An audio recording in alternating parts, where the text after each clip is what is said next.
Good morning students. New लक्ष्य online classes में आप सबों का एक बार फिर से स्वागत है। मैंने अपने पिछले वीडियो में आपको फिजिक्स का पहला चैप्टर प्रकाश से संबंधित डिफिनेशंस को समझाया था। आज उससे आगे का क्लास होगा।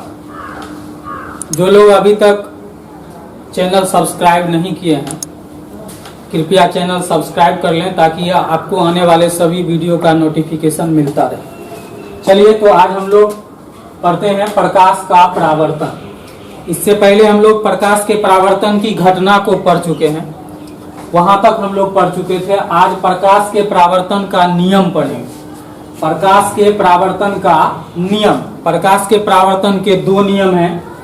पहला, आपतन कोण और परावर्तन कोण का मान सदैव बराबर होता है। आपतन कोण समझ में आ रहा होगा अगर आपने पिछले वीडियो को देखा होगा, तो बहुत इजी होगा समझना आपके लिए।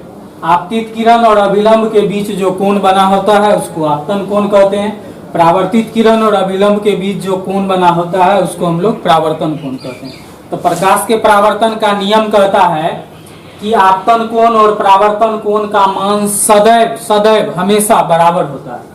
दूसरा, आपतित किरण, परावर्तित किरण और अभिलंब। ये आपका आपतित किरण हो गया, ये परावर्तित किरण हो गया और ये अभिलंब, तीनों एक ही समतल में होते हैं। यानी तीनों जो है दर्पण के एक ही ओर होते हैं, दूसरे ओर नहीं होते। आपतित किरण, परावर्तित किरण और अभिलंब तीनों एक ही समतल में होते हैं।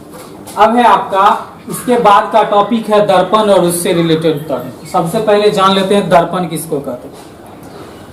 कांच का बना वह परावर्तक सतह। किस चीज का? कांच का। अभी तक जो दर्पण बना है वह सिर्फ कांच का ही बना है। लेंस हालांकि फाइबर का भी बना है और कांच का भी बना है, लेकिन दर्पण जो है वो अभी तक कांच का ही है। तो कांच का बना वह परावर्तक सतह जिसका एक सतह चमकीला हो तथा दूसरा सतह कलई किया हुआ। कांच का बना वह परावर्तक सतह जिसका एक सतह चमकीला हो, जिसका एक सतह क्या हो? चमकीला हो और दूसरा सतह जो है वो क्या हो? कलई किया हुआ हो। कलई किया हुआ हो यानी पेंट किया हुआ। किस चीज से? सिल्वर आयोडाइड से या ब्रोमाइड से यदि पेंट किया हुआ हो तो वह क्या होता है? प्रकाश को दूसरी ओर जाने नहीं देता है। तो इसलिए दूसरे भाग सतह को हम लोग क्या करते हैं? पेंट कर देते हैं। तो कांच का बना वह परावर्तक सतह जिसका एक सतह चमकीला हो तथा दूसरा सतह कलई किया हुआ हो उसे दर्पण कहते हैं। दर्पण मुख्य रूप से दो प्रकार के होते हैं। सामान्य रूप से तीन प्रकार के कह सकते हैं, लेकिन मुख्य रूप से दो प्रकार के होते हैं। पहला समतल दर्पण और दूसरा गोलीय दर्पण। ये हुआ मुख्य रूप से। सामान्य रूप से कहेंगे तो तीन प्रकार के: समतल दर्पण, अवतल दर्पण और उत्तल दर्पण। ठीक, तो दर्पण मुख्य रूप से दो प्रकार के होते हैं। समतल दर्पण यानी प्लेन मिरर, वह दर्पण जिसका परावर्तक सतह यानी चमकीला सतह समतल हो उसको हम लोग क्या कहते हैं? समतल दर्पण कहते हैं। दूसरा है गोलीय दर्पण। कांच के किसी खोखले गोले के एक भाग से बने दर्पण को गोलीय दर्पण कहते हैं। कांच के किसी खोखले गोले, जैसे मान लो आप, ये एक कांच का खोखला गोला है, ये कांच का एक खोखला गोला है। ठीक, कांच का एक खोखला गोला है। अगर हम इसको इतना काट दें तो ये ऐसा वाला एक शेप बनता है। तो ये जो शेप हुआ, अगर इसके हम इस भाग को पेंट कर दें तो ये जो दर्पण बनता है इसको हम लोग क्या कहते हैं? उत्तल दर्पण। और अगर इधर वाले हिस्से को काट लें तो ये जो दर्पण बनता है इसको हम लोग कहते हैं अवतल दर्पण। ठीक, तो कांच के किसी खोखले गोले के एक भाग से बने दर्पण को हम लोग क्या कहते हैं? गोलीय दर्पण कहते हैं। गोलीय दर्पण दो प्रकार के होते हैं। पहला अवतल दर्पण, दूसरा उत्तल दर्पण। अवतल दर्पण और उत्तल दर्पण, इसके डिफिनेशन को हम लोग जब गोलीय दर्पण को पढ़ना शुरू करेंगे तो उसमें पढ़ेंगे। ठीक, अभी हम लोग जान लेते हैं पहले प्रतिबिंब। प्रतिबिंब किसको कहते हैं? प्रतिबिंब यानी फोटो, इमेज। किसी बिंब मीन्स वस्तु होता है, इसलिए हमने बिंब और वस्तु दोनों लिख दिया है। किसी बिंब से आ रही प्रकाश की किरणें, यानी किसी वस्तु से आ रही प्रकाश की किरणें, किसी वस्तु से जो किरण परावर्तित होकर जाती है, किसी वस्तु से आ रही प्रकाश की किरणें दर्पण से परावर्तन के बाद या लेंस से अपवर्तन के बाद, दर्पण से परावर्तन के बाद या लेंस से अपवर्तन के बाद जिस बिंदु पर मिलती है या मिलती हुई प्रतीत होती है। दर्पण जो है वह प्रकाश को परावर्तित करता है, लेंस जो है वह प्रकाश को अपवर्तित करता है, इसलिए हमने लिखा है दर्पण से परावर्तन के बाद या लेंस से अपवर्तन के बाद। तो किसी वस्तु से आ रही प्रकाश की किरणें दर्पण से परावर्तन के बाद या लेंस से अपवर्तन के बाद जिस बिंदु पर मिलती है या मिलती हुई प्रतीत होती है उसे उस वस्तु का क्या कहते हैं, प्रतिबिंब कहते हैं। उसे ही उस वस्तु का प्रतिबिंब कहते हैं। प्रतिबिंब दो प्रकार के होते हैं, एक वास्तविक प्रतिबिंब यानी रियल इमेज, दूसरा आभासी प्रतिबिंब यानी वर्चुअल इमेज।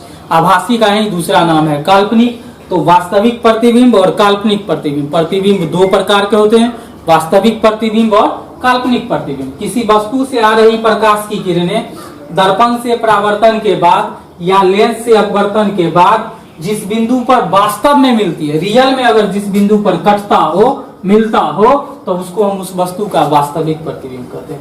अब ये वास्तविक प्रतिबिंब से रिलेटेड प्रॉपर्टीज हैं।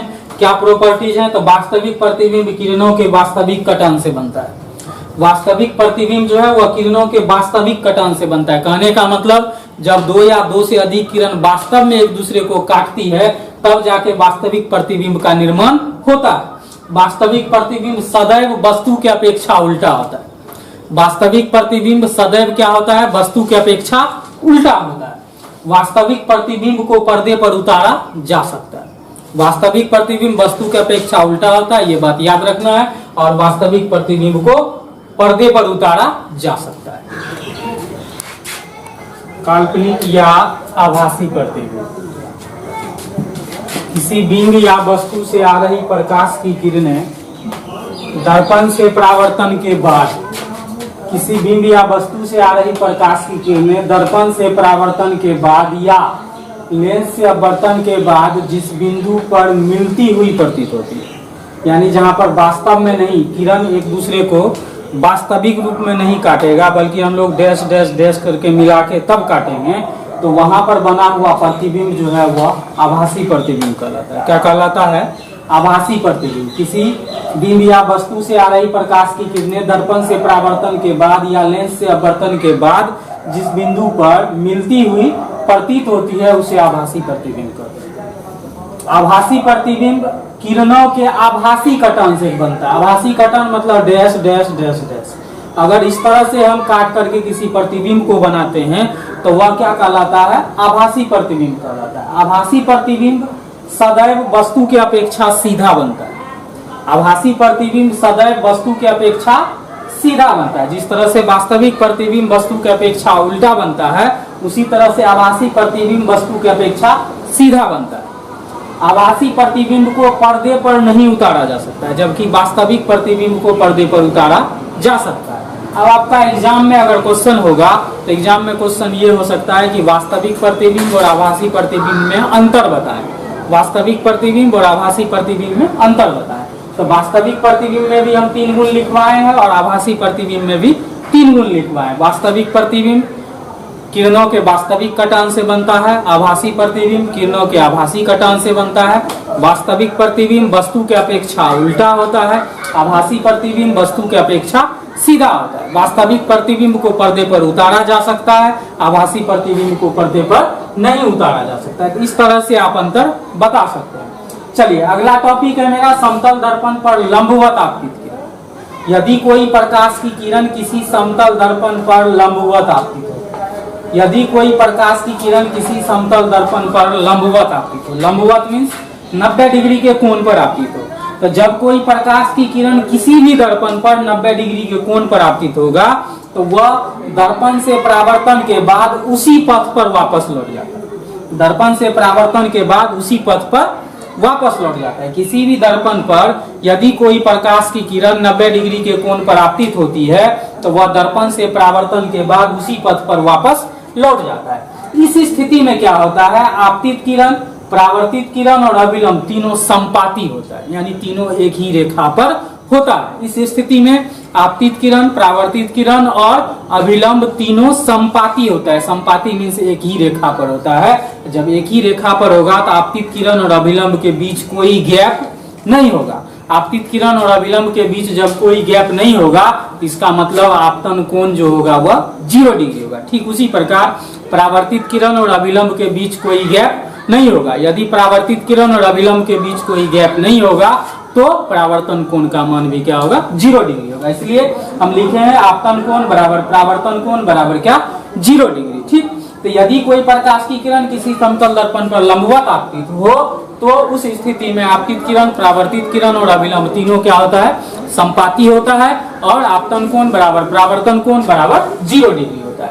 अब आपका टॉपिक है समतल दर्पण में बने प्रतिबिंब की विशेषताएं। समतल दर्पण में बने प्रतिबिंब की विशेषताएं। तो सबसे पहले ये देख लीजिए कि समतल दर्पण में हम प्रतिबिंब कैसे बनाएंगे।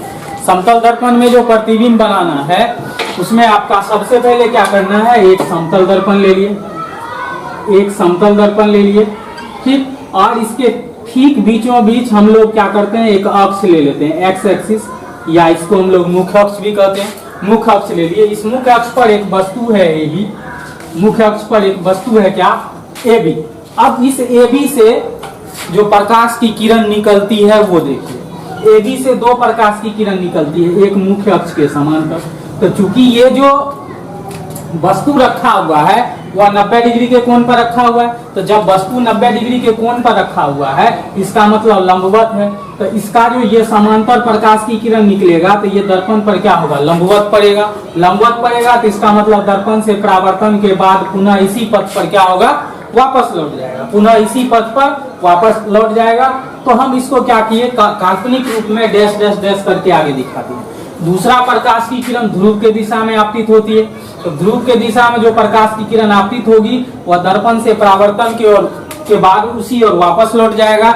इस स्थिति में मुख्य अक्ष जो है वो अभिलंब के जैसा काम करता है। तो जब मुख्य अक्ष अभिलंब के जैसा काम करता है तो ये आपतित किरण और ये अभिलंब, इसका मतलब ये हो गया आपतन कोण। आपतित किरण और अभिलंब के बीच बने कोण को आपतन कोण कहते हैं, परावर्तित किरण और अभिलंब के बीच बने कोण को परावर्तन कोण कहते हैं। जब हम इसको डैश डैश डैश करके बढ़ाते हैं तो दर्पण के पीछे बिंदु बी डैश पर, यानी ये जो लंबवत आपतित किरण था ये मुख्य अक्ष के समांतर आपतित किरण, इसको ये क्या होगा, दर्पण से टकराने के बाद इसी पथ पर वापस लौट जाएगा, जिसको हम डैश डैश डैश करके आगे बढ़ा दिए।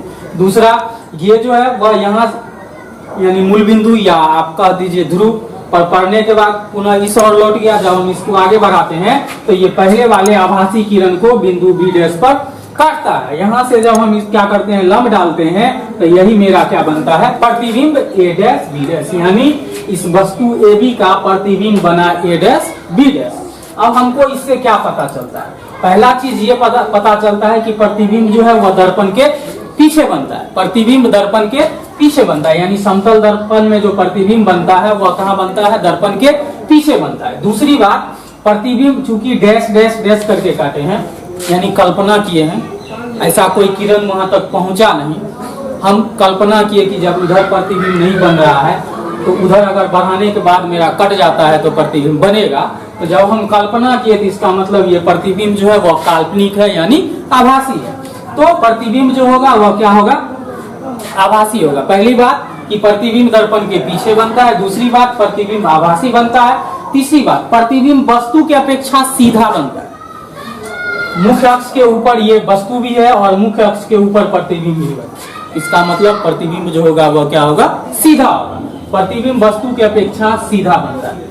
प्रतिबिंब का आकार वस्तु के आकार के बराबर बनता है। प्रतिबिंब का जो आकार होता है वह वस्तु के आकार के बराबर होता है। आप देख सकते हैं, अगर यहाँ पर इसको आप मान लें 3 सेंटीमीटर तो इसका प्रतिबिंब भी 3 सेंटीमीटर का बना है, यानी इसका मतलब ये हुआ कि प्रतिबिंब का आकार वस्तु के आकार के बराबर होता है।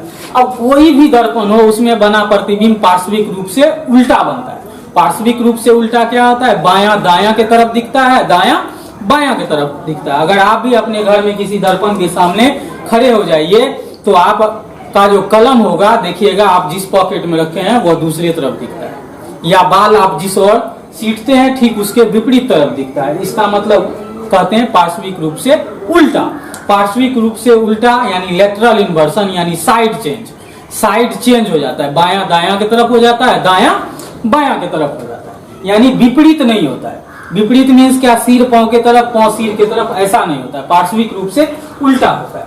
वस्तु दर्पण के जितना आगे होगा, अगर मान लीजिए कि यहाँ से वस्तु की दूरी 5 सेंटीमीटर या 8 सेंटीमीटर है तो प्रतिबिंब भी 8 सेंटीमीटर पीछे बनेगा दर्पण के। प्रतिबिंब भी दर्पण के 8 सेंटीमीटर पीछे बनेगा। यानी वस्तु अगर दर्पण के आगे 8 सेंटीमीटर पर रखा हुआ है तो प्रतिबिंब भी दर्पण के पीछे 8 सेंटीमीटर पर बनेगा। प्रतिबिंब यदि दर्पण के आगे 10 सेंटीमीटर पर रखा होगा तो प्रतिबिंब भी 10 सेंटीमीटर पीछे बनेगा। अब यहाँ से एक सवाल आता है कंपटीशन में, यदि कोई व्यक्ति किसी दर्पण के सामने खड़ा है और वह दर्पण की ओर 2 मीटर चलता है, या मान के चलिए 5 मीटर के दूरी पर खड़ा है, वह दर्पण की ओर 2 मीटर चलता है, तो उस व्यक्ति और उसके प्रतिबिंब के बीच की दूरी क्या है? अब मान लीजिए कि आप यहाँ पर ये 5 मीटर है, अभी 5 मीटर है, तो इसका मतलब प्रतिबिंब भी 5 मीटर पर बना, तो टोटल डिस्टेंस यानी वस्तु और प्रतिबिंब के बीच का डिस्टेंस हो गया 10 मीटर।